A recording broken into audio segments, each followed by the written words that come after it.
The modern state of Turkey covers an area of nearly 300,000 square miles. In parts, it is rich and green and very fertile. In others, it is dry and barren as a desert.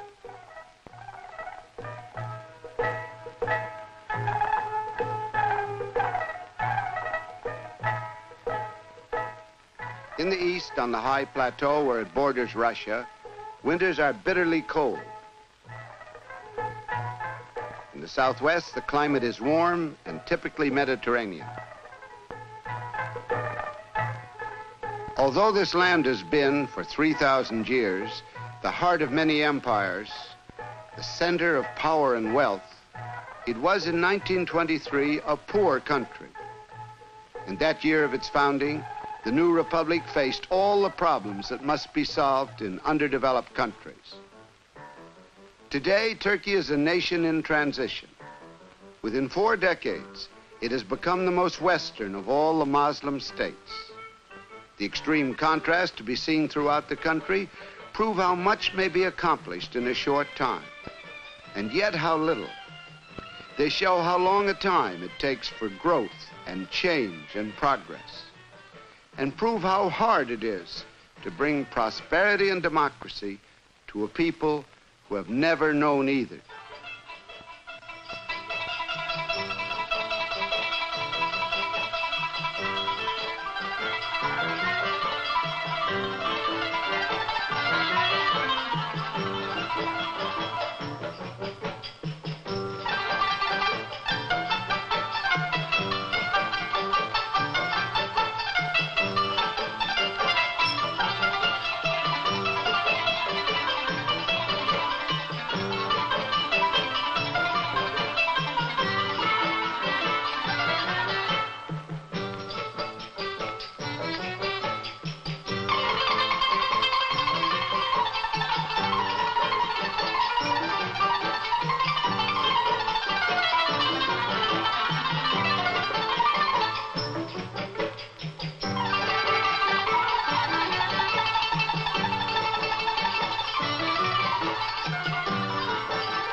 In 1923, roughly 90% of all Turks were peasants, and they lived for the most part in remote and isolated communities where, as in other underdeveloped countries, social and economic conditions had changed very little since biblical times.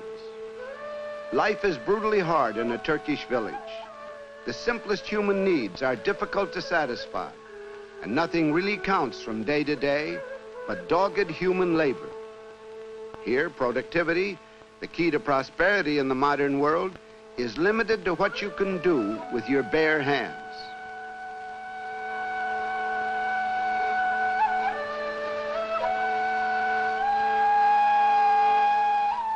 In America, a single farmer may produce enough food for himself and 20 others. When agriculture is primitive, it may take the full time of each man, woman, and child to produce enough for themselves alone. 77% of the Turkish people are still on the land. For many of them, life has not changed in any significant way.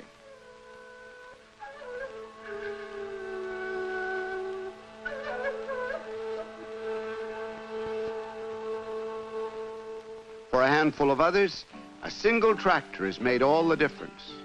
At this stage of the nation's growth, a tractor may change a peasant into a businessman farmer. Estimates show that 6 million additional Turkish acres could be cultivated if modern tools were available. Even lacking such tools, Turkey has made progress. By 1939, with land reforms and new techniques introduced by President Kemal Atatürk, the nation produced enough food for its own needs and a surplus for export. Since then, the hazards of climate and war have upset this favorable balance. But Turkish melons, figs, raisins, and hazelnuts from the Black Sea coast are still shipped to many parts of the world.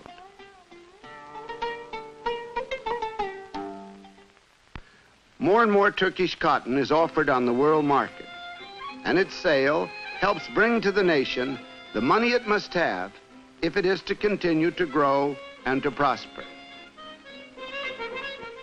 With the help of foreign specialists, some of whom were first brought to the nation by Ataturk, livestock and techniques of animal husbandry have been greatly improved.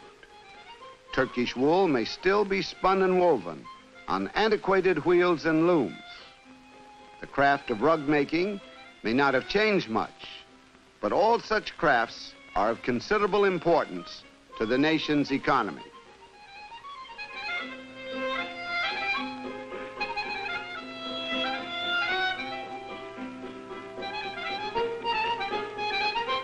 The silk industry is growing. Modern textile plants have been built. And soon, at the end of this period of economic transition, it may not be necessary for Turkey to spend its capital for imports of fabrics and yarns.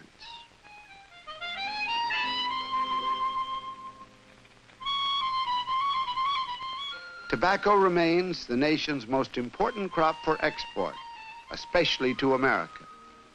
From the small farm where the peasant harvests and dries it in the sun, some of it goes to modern factories, which turn out 26 billion cigarettes a year. To move its crops to market, Turkey must still rely heavily upon backbreaking human labor and upon the strength of animals.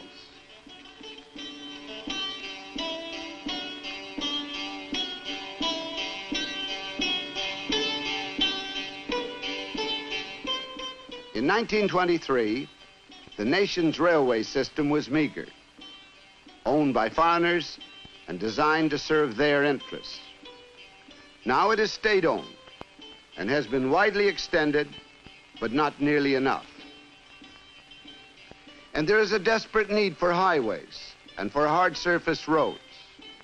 The interior of the country is reported to be rich in natural resources, but these resources cannot be worked until there are roads that lead to them. Even further agricultural development is critically linked with the need for an adequate transportation system. Without roads, crops remain where they are grown. Since the war, much American aid has gone to road building in Turkey, but most of this aid has been used for military highways.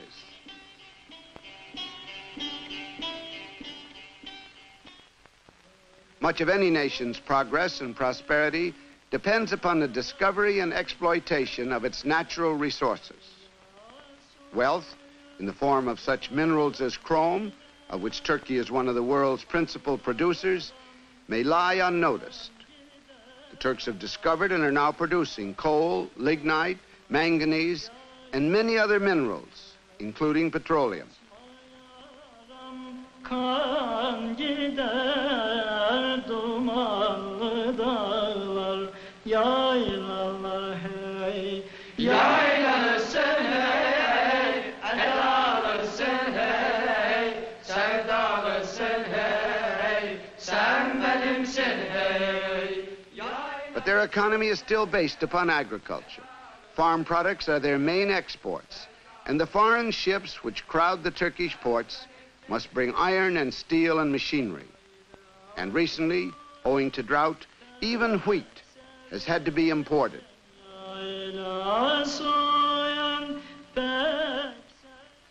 For all the underdeveloped countries, dams, flood control, hydroelectric power and irrigation are vital to progress.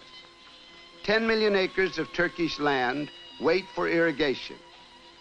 6 major hydroelectric projects have been started, but they are long-term investments costing millions, and the people must wait many years before they can enjoy their full benefits.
Of all the wealth and power of the Ottoman Empire, the Turkish people saved almost nothing but their great mosques and their traditional ways.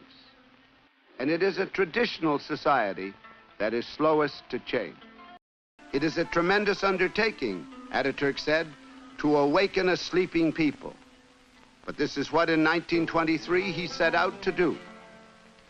The word Islam means acceptance, resignation to the will of God. For Ataturk, the visible signs of this attitude of resignation were the Turkish man's fez and the Turkish woman's veil. In his words, they were signs of ignorance, of fanaticism, of hatred against progress and civilization. In 1925, he outlawed the fez and the veil. He separated his government from the Muslim religion and began the modern education of his people.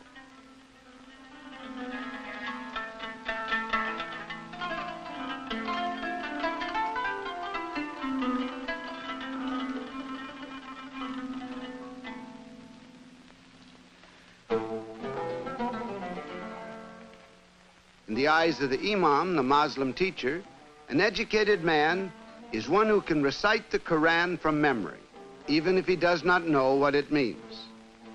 Before 1923, almost no other kind of education was available, and 90% of all the Turks were illiterate. Today, perhaps 50% of them are still illiterate. To teach an entire nation to read and to write is a gigantic task. These young soldiers are in a classroom for the first time in their lives, for they had no education in their remote villages. Now they have a chance to go on to trade and to industrial schools, which have been set up throughout the country. But it is not likely that many of them will become the skilled technicians and administrators the underdeveloped country needs.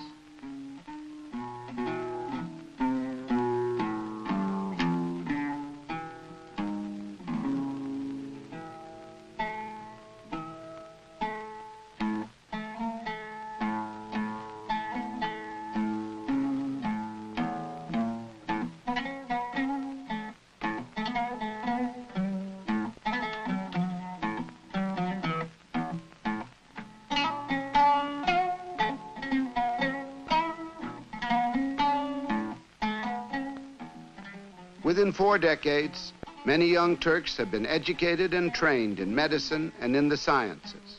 But there is still a critical lack, which the World Health Organization and UNICEF helped to meet by sending medical specialists and by setting up modern milk processing plants, where perhaps for the first time, Turkish women may find safe milk for their children. Ataturk initiated a vast health program. Between 1923 and 1937, the Turks built hospitals and founded medical schools. But UNICEF aid is still necessary in combating malaria and trachoma. Although it is a relatively underpopulated country, Turkey has one of the highest birth rates in the world. As the mortality rate declines, more and more children must be cared for and educated, and at its present stage, Turkey must spend a goodly portion of its income simply to hold on to what has been gained in education. Today, 50% of its children have little hope of learning to read and write. Those who can go to school learn to read and write their language in the Roman alphabet. Traditionally, their language was written in the Arabic script. As he replaced the Muslim calendar by the Western, Ataturk replaced Arabic writing by the Roman. And it is now used for all books to give Turkish students easier access to the knowledge of the West. Today, the Turkish child may begin his study in a one-room schoolhouse, often built by the villagers themselves. A few will go on to study in secondary schools, in trade and technical schools, and in universities in Ankara and in Istanbul. The new Middle Eastern Technical University, a joint project of Turkey and the United Nations Special Fund, will soon be sending its graduates to vital projects throughout the Middle East. There's a new class of young and vigorous intellectuals in Turkey, but there is a gulf between them and the mass of the people. Ideals of service and of community responsibility are new to them, as they are to many other people throughout the world. So far, very few educated Turks have been willing to go as teachers, doctors, nurses into the remote villages of their country, where the need is so great.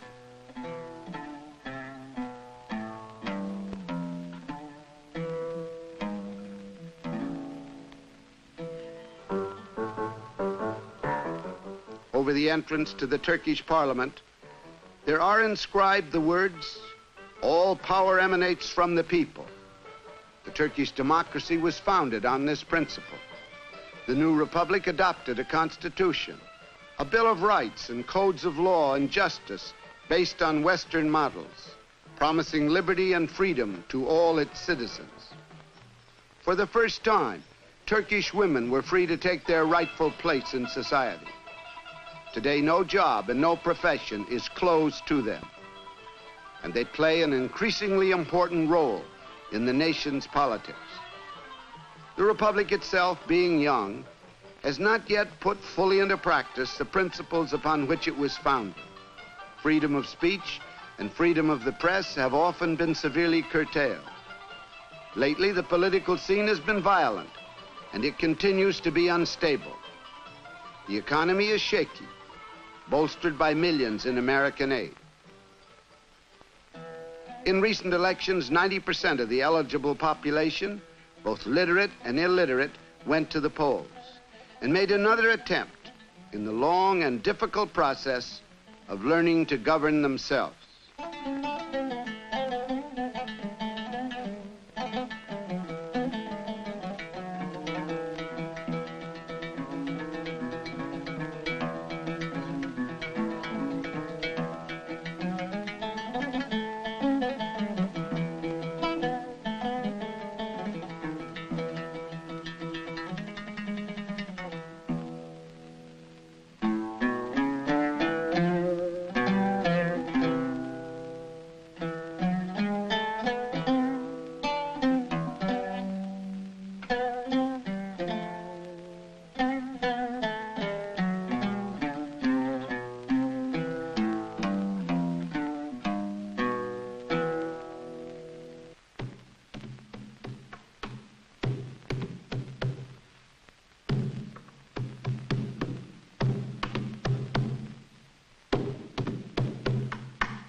Throughout its history, Turkey's geographical position has destined it to be a bridge between East and West and a battleground.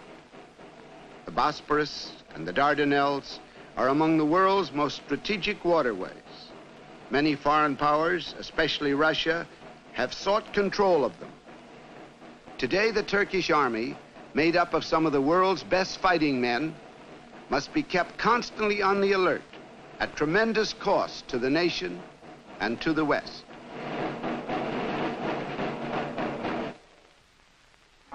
Kemal Ataturk came up out of the army of the Ottoman sultans to lead his country into the modern world and to be called its father. He was a highly controversial figure, but his ideals, his vision, his deep insight into his nation's people and its problems shaped Turkey's history and achievements. His dream for his nation remains vivid, but there is still a long way to go before it becomes a reality. Ataturk died in 1938. Every year since, on the anniversary of his death, the Turkish people have observed a moment of silence in his honor.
The modern state of Turkey covers an area of nearly 300,000 square miles.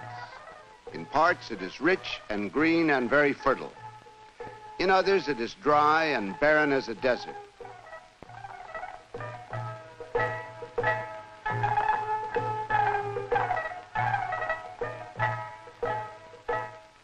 In the east, on the high plateau where it borders Russia, winters are bitterly cold. In the southwest, the climate is warm and typically Mediterranean. Although this land has been, for 3,000 years, the heart of many empires, the center of power and wealth, it was in 1923 a poor country. In that year of its founding, the new republic faced all the problems that must be solved in under